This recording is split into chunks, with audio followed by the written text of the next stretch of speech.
Hello, and welcome to the Secrets of Happily Ever After podcast. I'm your host, Monica Tanner, and I am also the author of Bad Marriage Advice. And starting now for the next 6 weeks or so, we are getting ready to launch this book into the world, and I couldn't be more excited. Just yesterday, I got my galley copy, and I don't know if you are watching this on YouTube, you can see this. But if you're listening, imagine my excitement when I go out to the mailbox and I get a copy, a physical copy of my book in my hands. I am so excited and I'm scanning the cover of it. And if you look right here, if you're watching on YouTube, you can see this glaring typo error. Like literally, the word instead has an R in the middle of it. I was mortified. Like, how embarrassing. However, this is why you do the galley copy. This is why you get this physical copy of the book in your hand before it's actually published so you can check it all out, make sure it all looks good. So we've got a few changes, corrections to make, obviously, but we've got some time. So super, super, super exciting. Most of the podcasts leading up to this launch on September 30th are going to be about different aspects of this book. So in today's episode, I thought I would just kind of tease out several of the pieces of bad marriage advice that are secretly ruining your relationship. So if you are excited about the book and you'd like to be kind of behind the scenes in the book launch process, if you'd like to help me get the word out because it's so important, please email me, moni@monicatanner.com. Let me know you want to be on the launch team and you're going to get all these awesome bonuses. You're going to get to see all the behind the scenes.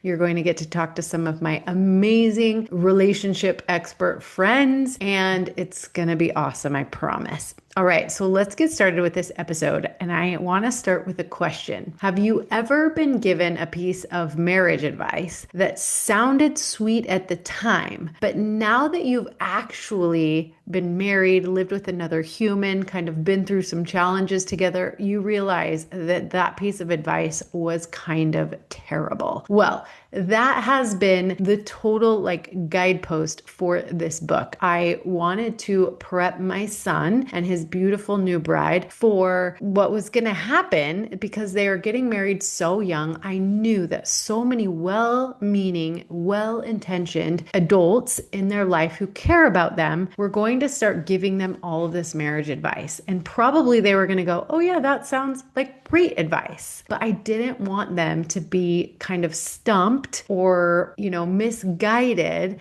about the advice. So I, as protective mama who wants to save them some heartache, wrote this book about 15 pieces of marriage advice. Most of this advice was given to me when I first got married, and it took me years, maybe even decades, to sift through all of it and recognize why it was bad advice and what is a better plan. So some examples like never go to bed angry, which sounds notable, right? It sounds like good advice until you're up at 3 a.m. arguing about how the toilet paper should be put on the roll, or something just ridiculous that can be worked out maybe in 10 minutes when you're both thinking clearly in the morning. But at 3 o'clock, it's like you're just yelling and screaming about something totally dumb, right? Okay, so that one. And then the classic happy wife, happy life, which I mean, sure. But what if you're the husband, right? What if you're the husband that's scrambling around all the time trying to make his wife happy? And what if your wife is a normal human with 50% of the time is just not super happy? I mean, we are created to feel the full range of emotions. And what does that say about you as a husband when your wife isn't happy? And that's a lot of responsibility for the wife to just always be happy, right? So, I mean, you're going to have lots of experiences in life, and the wife isn't always going to be happy. But if we focus on happy spouse, happy house, meaning I, as the wife, am doing my best to ensure my husband's happy, and my husband's doing his best to ensure I'm happy, even though, let's be honest, it's not my responsibility to keep my husband happy or his responsibility to keep me happy. The reality is it's my job to make myself happy and his job to make himself happy. But now that we've got that straight, I hope you understand how happy wife, happy life is horrible advice. But I have yet to meet very many people who did not get that advice on their wedding day by some man in their life who was trying to help. So some of the myths might surprise you. Some might sting a little, but my promise is that once you hear the truth behind them, you'll never fall for them again. You'll be like, oh my goodness, you're right. That piece of advice has made us a little bit miserable. Every single one of the myths that I'm going to talk about today, in addition to many others, are unpacked in my brand new book, Bad Marriage Advice. Again, it's going to be officially launched into the world on September 30th, and you're going to want it for yourself. You're probably going to want it for your best friend, for your kids that are getting married, your siblings, your coworkers, literally anyone who calls or texts you about relationship drama, they're going to need a copy of this book. All right. So let's talk about for a minute how this bad marriage advice kind of proliferates like it does. So bad marriage advice sounds familiar because usually we've heard it from people that we trust, like our parents, our mentors, Hollywood, many of us, right? Most advice has like a grain of truth to it, which makes it harder to kind of unstick. Also, probably all of this advice was useful at some time, like generations past. Like marriage has changed so much in the last few years and decades that some of that well-meaning advice that worked for earlier generations, for our parents, grandparents, great-grandparents, doesn't actually work with modern marriage as well. And also, pop culture and Hollywood has trained us to romanticize really bad habits. So like the example I want to give here is Jerry Maguire, the famous scene where he says, "You complete me," right? And every woman just goes, "Swoon, that's so sexy. I want someone to say that and think that about me," until you really start thinking about it, right? Like find someone who completes you. That's like the dream, right? You think that's the standard, and it's romanticized again in movies and fairy tales, and maybe your parents or grandparents talk about it, but it sets you up for dependency, not partnership. If I think that someone is my other half, that they complete me, that maybe we own each other now, like you're going to get all kinds of enmeshment, codependency, big problems in your marriage that can be avoided if you understand that you're already whole and you're looking for a partner to complement you. You're looking for a partner to share your life with, not someone to complete your life or fix your life in some way, right? So that's find somebody who completes you. That's the first chapter in my book. Really, really bad advice. I remember getting the advice big time on my wedding day. We were standing in the line, and all the people that we love and who were part of our upbringing were walking through the line. And I remember a couple of older couples that would come through the line, and they were like, "Just remember, don't go to bed angry with each other. Always pray before bed. Don't go to bed angry." And in my 23 years of marriage and working with tons of married couples, the advice, "Pray together every night before bed," is wonderful advice. I will never tell you that that's bad advice, but not going to bed without solving everything is horrible. Horrible advice. So early in my marriage, I lost so much sleep because I was like, these guys know what they're talking about. If they say don't go to bed angry and it's biblically backed, like it says, don't let the sun set in your anger in the scriptures, they must absolutely know what they're talking about. And so when my husband was exhausted and was like, I have to get some sleep now. We're not going to work this out right now because I have to go to bed. I would like unravel. I would come unglued. I would sob loudly. I would jostle him awake. I would, move around in the bed, act like he was completely just disregarding me. I was obnoxious. And guess what? When we were arguing about something at 3 a.m. that could have easily been solved with a little bit of a break and fresh eyes in the morning, it got out of hand and it was making us both very miserable. It wasn't until I stopped. Well, actually, it took me probably a year of journaling my feelings till I realized that my abandonment issues, that I would spiral, that I felt like he was just leaving me somehow on unread,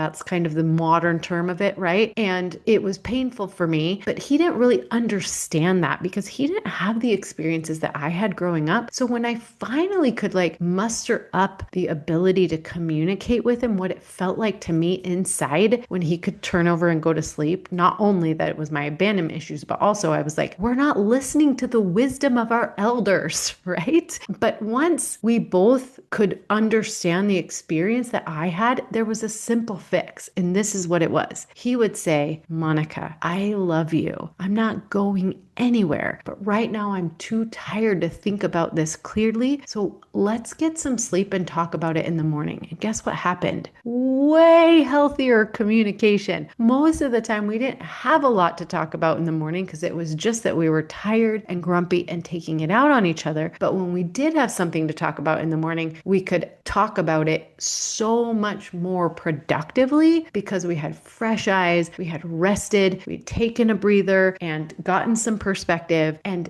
it was so much easier. So that don't go to bed angry advice that sounds so right was actually very bad for our relationship. And I haven't met a couple in my practice who actually agrees with that. I do hear that advice still given, but in practice, it's not good advice. So let's think about a couple other ones. Happy couples don't fight. So when couples come into my office and they say that they don't fight, I actually worry more about those couples because I'm wondering, why don't you fight? Is it because one or both of you is completely withdrawn and you don't care about the relationship? Is it because one or both of you are playing small and not talking about the things that are important to you, that you're sweeping things under the rug, that you're doing everything you can to keep the peace, that you're afraid to stand up to your partner? What is it? Why aren't you fighting? Because when two individuals get married, and if you want to think about this in the religious sense, God created us all so differently. No two of us are the same. So of course we're going to have different experiences, opinions, preferences on things. So there's always going to be conflict in any healthy marriage. It's not whether there is conflict, it's how do we handle the conflict? Do we have the skill set to fight well? That's what I can help couples do. If they're not fighting, I wonder why they're not fighting. So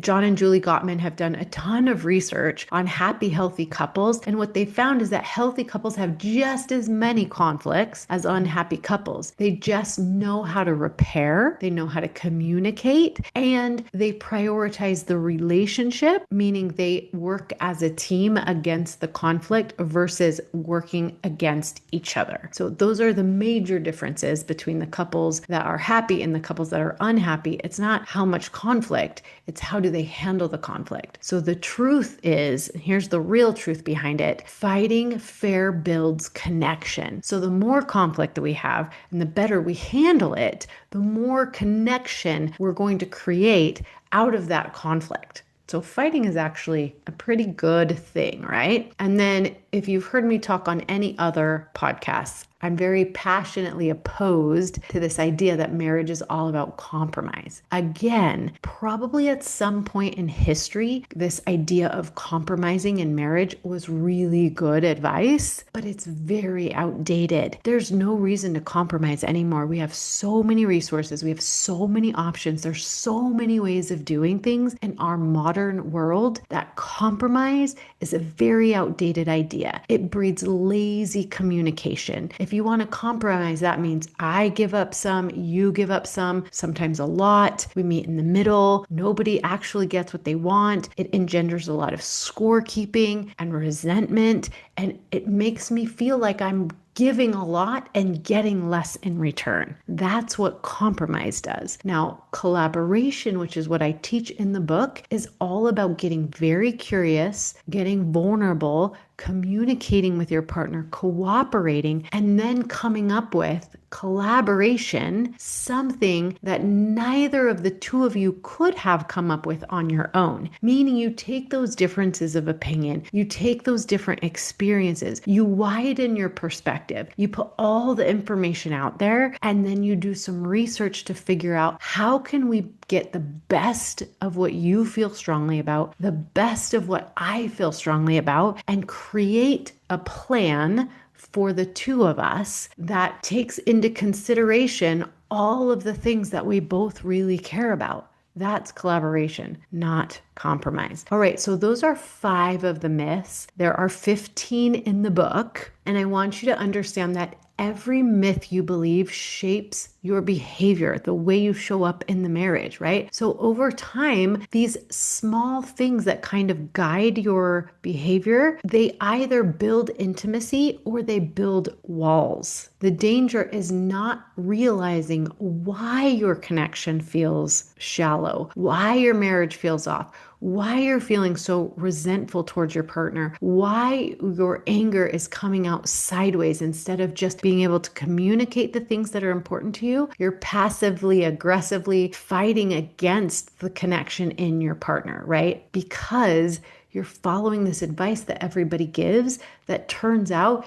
isn't that great of advice. So my personal encouragement for you, that is, if you have been operating on bad marriage advice, and I'm going to give you a hint here, bad marriage advice is anything that makes your communication lazy. If you don't have to talk about it, if you don't have to get curious, if you don't have to be vulnerable, if you don't have to have good communication skills in your marriage, that's probably bad advice. Now, if it stretches you, if you have to get uncomfortable, if you have to talk about things that are important to you, if you have to really think about what's going on with me and how do I express that to my partner in a way that's productive, that they can understand more about who I am and I can understand more about who they are, that's probably good advice. But if you've been operating on bad marriage advice, it's not your fault. It's okay. You came by it honestly. It was modeled by your parents, by your mentors, by Hollywood. You were just doing what you thought was right, but there is a better way, and you can change the narrative starting right now. So the 5 myths or bad marriage advice that I talked about today are just the beginning. There's 10 more in the book, and honestly, they're just as common and just as sneaky as the ones I just talked about. So if this episode made you think, laugh, maybe squirm a little, like think like, that we do that. Like I do think that way about that. You can replace all of that bad marriage advice with skills that actually work. That is what my new book, Bad Marriage Advice, is all about. And it's coming out September 30th. I couldn't be more excited. You can't purchase it until September 30th. But if you want to be part of my launch team, if you want to see behind the scenes, if you want some really great bonuses, please email me, Moni@monicatanner.com. If you just want to be on the list to get all of the information about the launch and about how you can get your copy of the book, make sure you go to badmarriageadvice.com,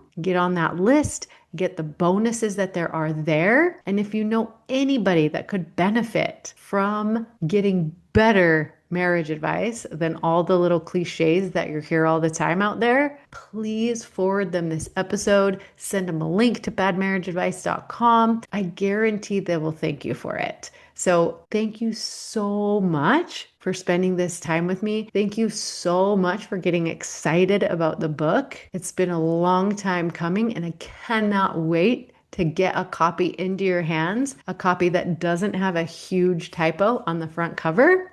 So I'll be here same time, same place next week talking about more bad marriage advice. And until then, happy marriaging.